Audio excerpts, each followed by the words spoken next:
Bonjour, bon samedi à toi aujourd'hui. Peut-être que c'est ton jour de commission. Peut-être qu'aujourd'hui, tu vas aller dans une épicerie, puis tu vas regarder en haut sur la tablette la plus haute, puis tu vas voir une boîte de biscuits qui t'intéresse vraiment. Puis tu vas dire, ah, c'est ceux-là que je veux avoir, ces biscuits-là. Puis là, tu vas essayer de l'attraper, puis tu n'y arriveras pas, jusqu'à temps que quelqu'un passe et t'aide.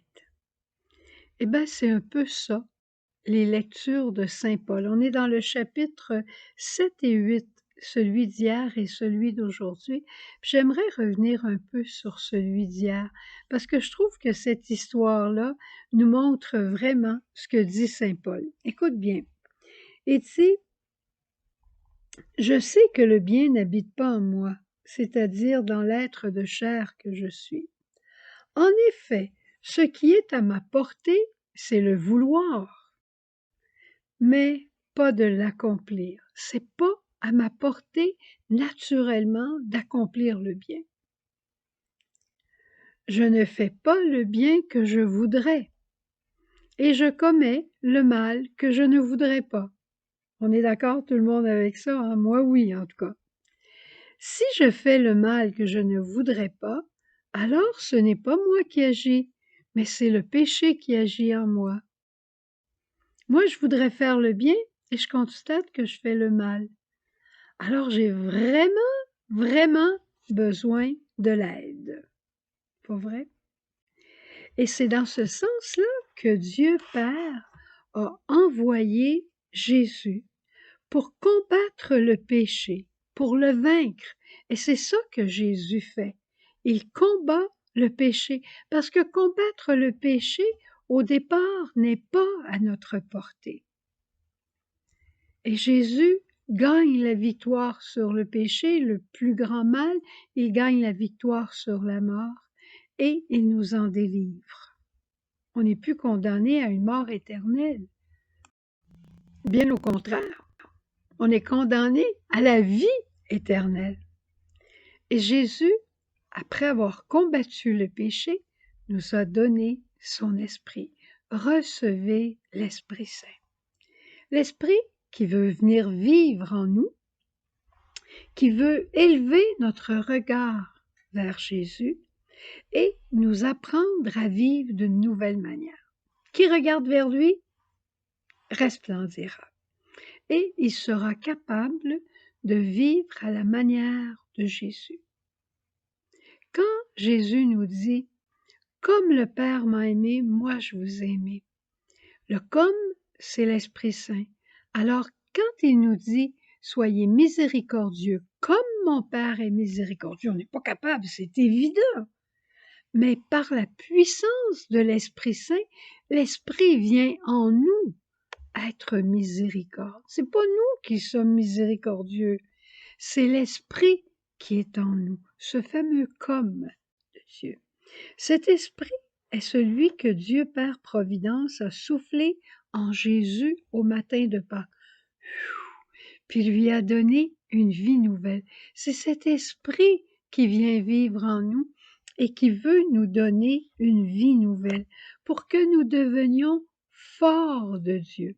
Tu te souviens que je disais il n'y a pas longtemps le don de l'esprit, le don de force dans la maladie est plus grand que la santé. Eh bien, le don de l'Esprit Saint nous rend capables de vivre de manière surnaturelle. On ne vit pas seulement de manière naturelle, mais de manière surnaturelle. Un exemple très simple que j'avais donné à des enfants pour qu'ils comprennent la différence entre la vie naturelle et surnaturelle. Surnaturel, ça veut dire au-delà de la nature. Alors j'ai dit, je vous dis, c'est un exemple d'enfant, là. J'avais dit aux enfants, imaginez-vous que vous venez sonner à la porte chez les sœurs et qu'un chien vous répond, qu'il ouvre la porte. Jusque-là, ça peut toujours aller. Mais que le chien se dresse sur ses deux pattes arrière, qu'il vous regarde et qu'il vous dise « Bonjour mon ami, qu'est-ce que je peux faire pour toi? » Eh bien, vous allez comprendre que c'est pas naturel. C'est pas naturel pour un chien de parler. Eh bien, C'est exactement ça. C'est surnaturel, mais pas surnaturel dans le sens de divin, là. C'est au-delà de la nature. Ben, quand saint Paul dit: «Le bien est je désire le bien, mais le faire n'est pas à ma portée avant que j'aie reçu l'Esprit de Dieu». Et quand Talamessa dit au chapitre 8 c'est-à-dire faisant le commentaire du chapitre 8 de saint Paul, il dit: le chapitre 8 de la lettre aux Romains est le chapitre de l'Esprit Saint. Sur les 33 fois que le mot esprit revient au long de cette lettre, 19 se rencontrent dans le chapitre 8. Il est tout pénétré de la présence mystérieuse et opérante de cette réalité divine, de cet esprit, principe d'une vie nouvelle. Elle est vivifiante, l'esprit vient nous donner la vie, et elle est opérante, elle nous permet d'opérer des œuvres surnaturelles. Donc, elle nous permet de réaliser le bien qu'on veut faire et d'éviter le mal qu'on ne veut pas faire. Ça, c'est la vie dans l'esprit. C'est pas d'avoir des grands dons, puis d'avoir des grandes prophéties, puis de faire des choses extraordinaires, mais c'est de vivre notre quotidien à la manière de Jésus. C'est merveilleux quand on parle de l'esprit comme une force opérante. Ça veut dire qu'il agit. Un jour, on demandait à quelqu'un, avant quelques années bien avant de mourir, la personne disait: «Oh, moi, j'ai pas peur de me retrouver avec le bon Dieu. J'ai pas tué, j'ai pas volé, j'ai pas trompé ma femme». «Oui, mais qu'est-ce que tu as fait?» «Qu'est-ce que j'ai fait? J'ai jamais manqué la messe le dimanche, j'ai pas blasphémé». «Oui, mais qu'est-ce que tu as fait? Qu'est-ce que tu as opéré? En quoi t'es-tu conformé?» Si tu me dis: «Ma maison, j'ai bâti une maison». «Ah oui, en quoi?» «Ah, elle n'est pas en briques, elle n'est pas en planches, elle n'est pas en chaume». «Elle est en quoi?» Qu'est-ce que tu as fait? As-tu aidé les autres? Oui, oui, j'ai aidé les autres. As-tu partagé tes choses? Oui, oui, j'ai partagé. Bon, mais voilà ce que tu as opéré, voilà ce que tu as fait. Voilà ce que tu as fait avec l'Esprit de Dieu, l'Esprit de ton baptême qui est en toi. Alors, on recommence une histoire d'amour nouvelle avec l'Esprit Saint. Le matin, avant de te lever, dis à l'Esprit: je veux vivre cette journée avec toi, sous ton emprise. Et je veux te voir, te servir de moi pour opérer des choses, pour opérer des actes de charité, des actes de bonté, des actes de patience. Moi, je veux être patiente, mais par moi-même, j'y arrive pas. Moi, je veux être bonne et compatissante. Et moi, comme un homme, là, je voudrais être généreux, puis je voudrais aider ma femme, puis toujours être de bonne humeur, mais j'y arrive pas. Demande à l'Esprit Saint, il est le Dieu de l'impossible.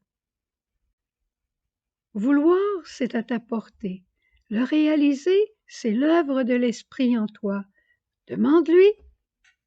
Oh, prends-nous, Esprit Saint, prends-nous, nous sommes ton bien.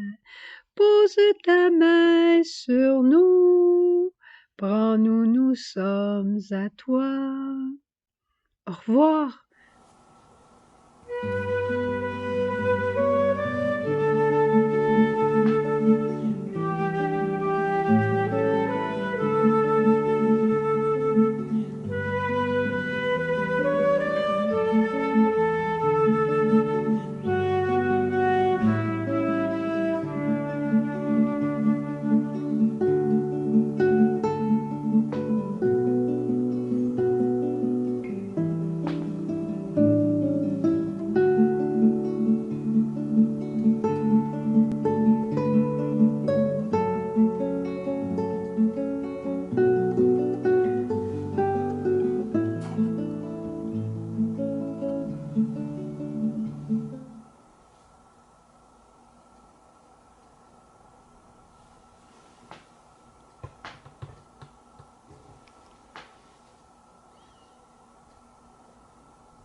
consacre ma vie